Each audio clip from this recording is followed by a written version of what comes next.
प्राकृत अनुरागी सभी महानुभावों को मेरा डॉक्टर पुलक गोयल का यथा योग्य अभिवादन, सादर जय जिनेन्द्र। आज हम प्राकृत रचना सौरभ पुस्तक में से पाठ क्रमांक 29 हेत्वर्थक कृदंत इस पाठ का अध्ययन करेंगे। ये पाठ बहुत ही सरल है और बहुत कम समय में आपको अच्छे से समझ में आ जाएगा। हम सभी प्राकृत प्रशिक्षण के द्वितीय चरण में प्रवेश कर चुके हैं। पाठ क्रमांक 28 से लेकर यह द्वितीय चरण प्रारंभ हुआ है। पहले चरण में 4 काल इस विषय में बहुत अच्छे से आप सभी ने अध्ययन किया। अभ्यास, होमवर्क सब आपने किए। इससे आपका बहुत अच्छा अभ्यास हो गया। धीरे धीरे ये जो सरल वाक्य हमने पहले बनाए थे उसमें थोड़ी थोड़ी चीजों का एडिशन हो रहा है और जटिल वाक्यों पर हम पहुंच रहे हैं।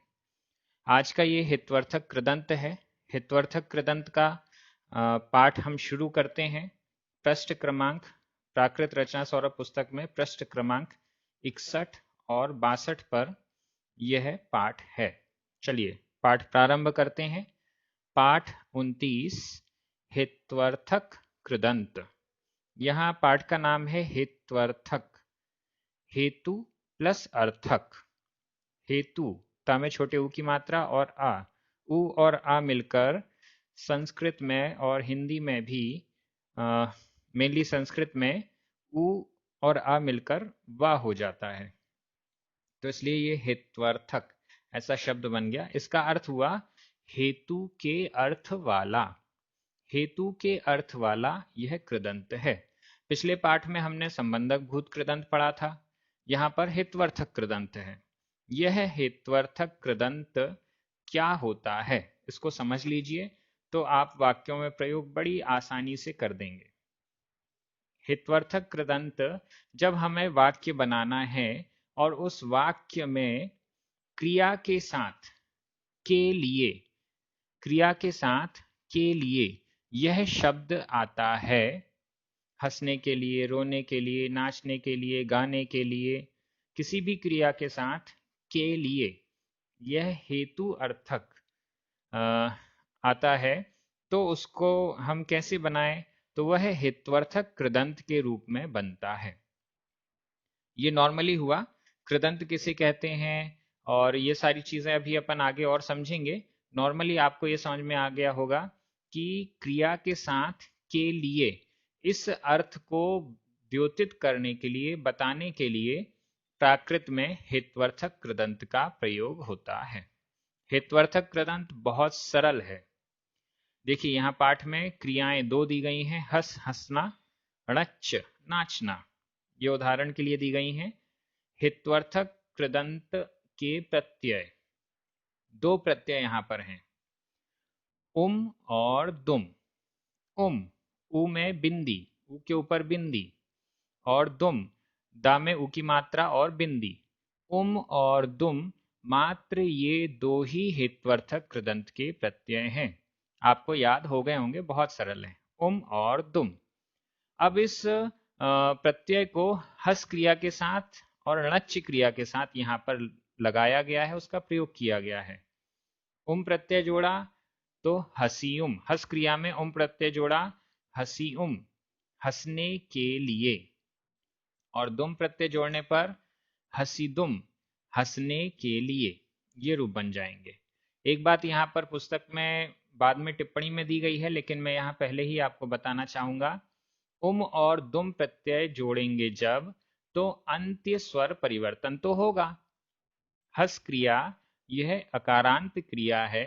इस अकारांत क्रिया में जब हम और दुम ये प्रत्यय जोड़ते हैं तो अंतिम स्वर छोटा अ, इसके स्थान पर 2 परिवर्तन होते हैं।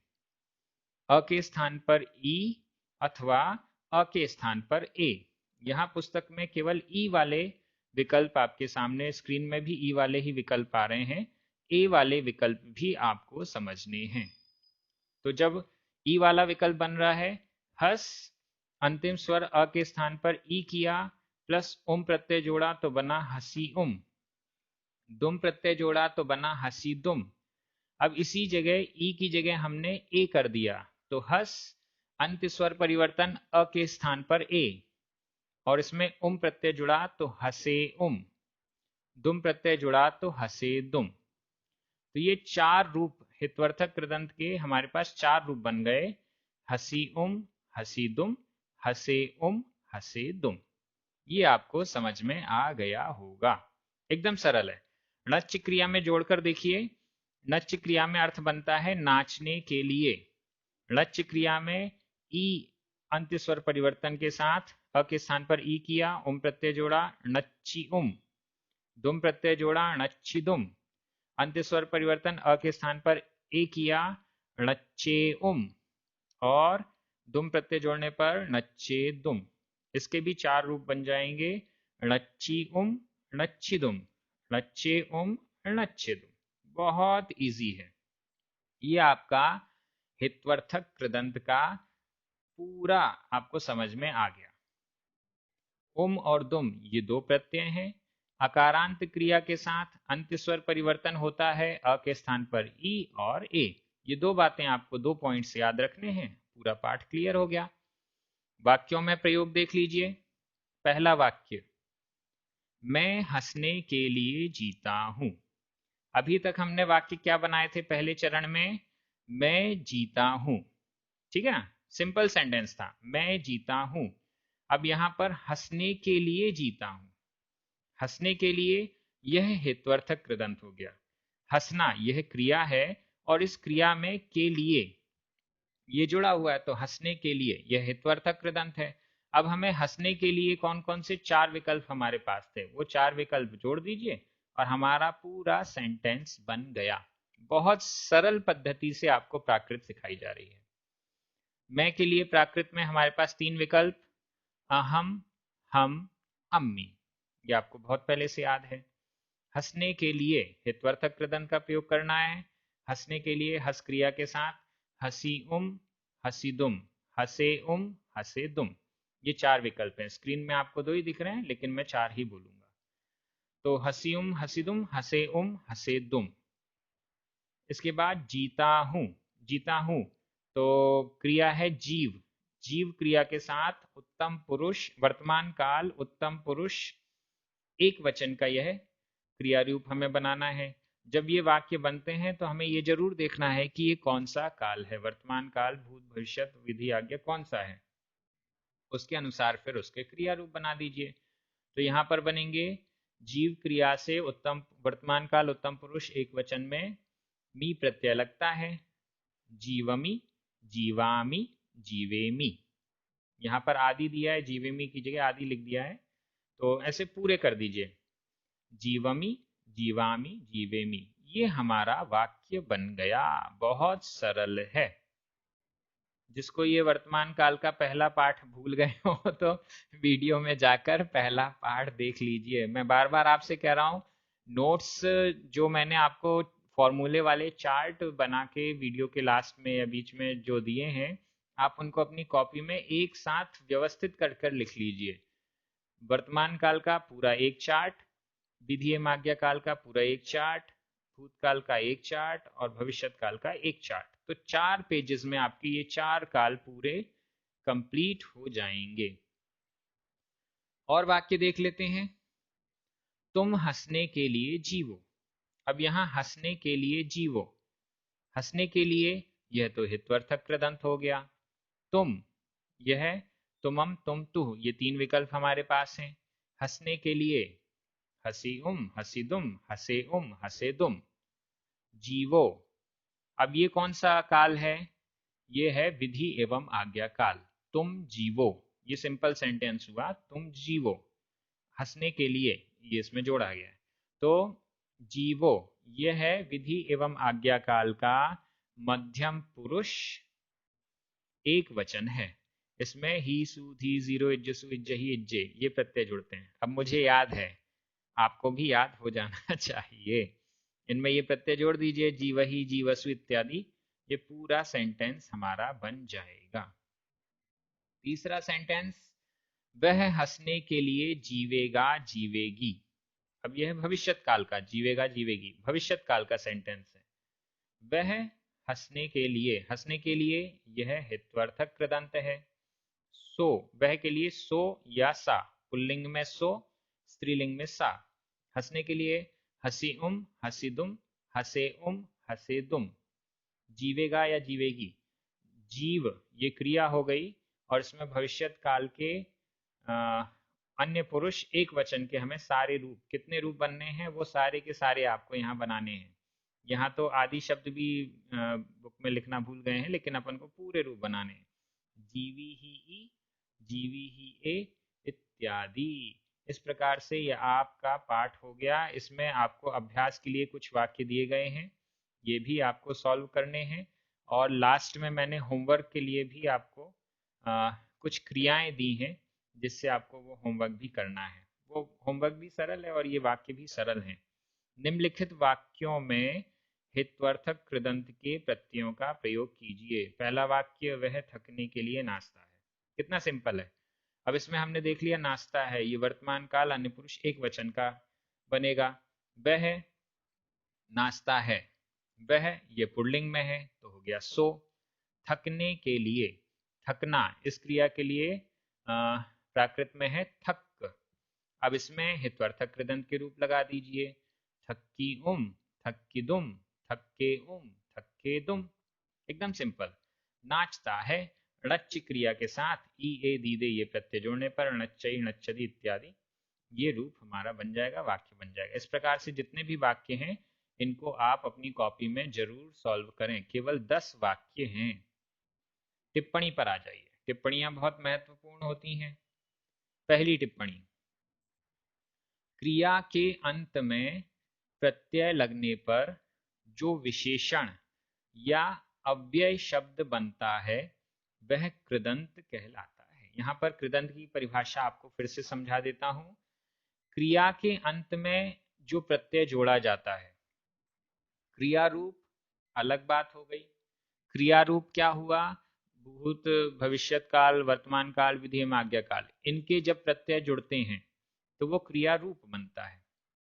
लेकिन क्रिया को जब हम शब्द बनाते हैं, क्रिया को जब हम चेंज करके शब्द के रूप में ढालते हैं तो क्रिया के अंत में कोई प्रत्यय लग जाता है और फिर वह एक शब्द की तरह काम में आता है। तो देखिए, क्रिया के अंत में प्रत्यय लगने पर जो विशेषण या अव्यय शब्द बनता है, शब्द बनता है, क्रिया से वो शब्द बन गया, वह कृदंत कहलाता है। या तो ये विशेषण की तरह काम करेगा या फिर ये अव्यय की तरह काम करेगा।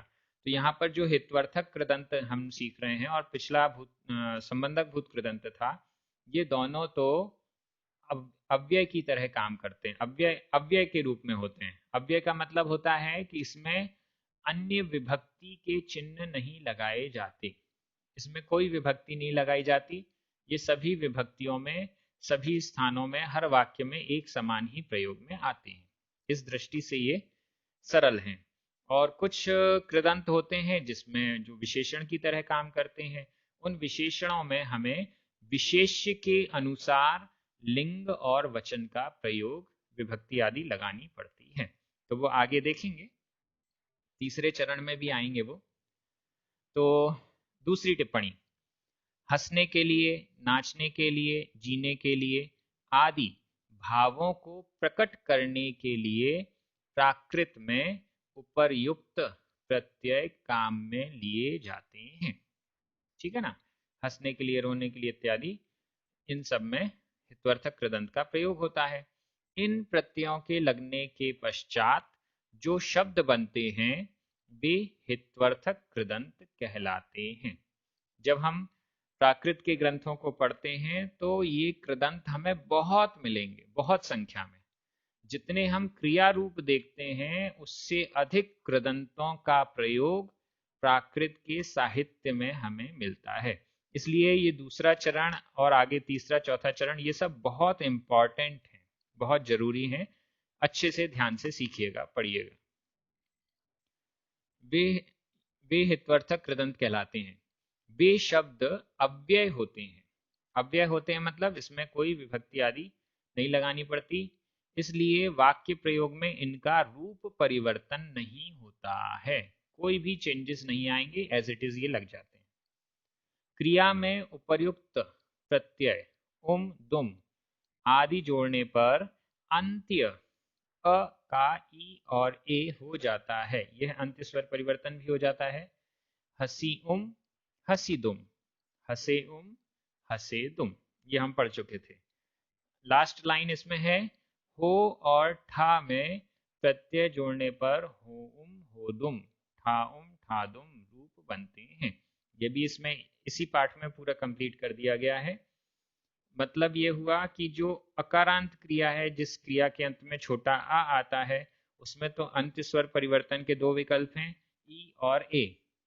लेकिन जो क्रियाएं अकारांत नहीं है, आकारांत आदि हैं, मतलब जिन क्रियाओं के अंत में बड़ा आ, उ, ओ, ए इत्यादि आते हैं, उन क्रियाओं में कोई अंत्य स्वर परिवर्तन नहीं होता, केवल ये दोनों प्रत्यय जोड़ दिए जाते हैं, उम और दुम, तो रूप बन गए हो उम, हो दुम, ठा उम, ठा दुम। ये सब आपको क्लियर हो चुका है। तीसरी टिप्पणी, उपर्युक्त सभी प्रत्यय अकर्मक क्रियाओं में लगाए गए हैं। यहाँ पर अकर्मक क्रियाएं ही अभी तक आपको बताई हैं, आगे सकर्मक भी बताई जाएंगी। उपर्युक्त सभी वाक्य कर्तृवाच्य में हैं। यहाँ तक कर्तृवाच्य के ही वाक्य बनाए गए हैं जो कि सरल हैं। आगे भाववाच्य और कर्मवाच्य के भी प्रत्यय वाक्य हमें सिखाए जाएंगे। पांचवी टिप्पणी, ये इंपॉर्टेंट है। अर्धमागधी में तय, आधाता, पुरता और ए, तए प्रत्यय क्रिया में जोड़ा जाता है। हित्वर्थक कृदंत के रूप में अर्धमागधी में तये ये जोड़ा जाता है। प्रत्यय जोड़ने पर क्रिया के अंत्य अ का ई और ए हो जाता है। आकारांत, ओकारांत आदि क्रियाओं में यह परिवर्तन नहीं होता है और केवल प्रत्यय जोड़ दिया जाता है। मतलब ये उम और दुम प्रत्यय तो अर्धमागधी में आते ही हैं, लेकिन अर्धमागधी में स्पेशल प्रत्यय तय यह भी प्रयोग में आता है। अब हस के साथ तय जोड़ दीजिए, हसित तय, हसित तय। और हो क्रिया के साथ तय जोड़ते हैं तो हो तय। इस प्रकार से आज का ये पाठ बहुत सरल, बहुत कम समय में आपको बहुत अच्छे से समझ में आ गया होगा। आपको होमवर्क जो दिया जा रहा है वो होमवर्क करना है।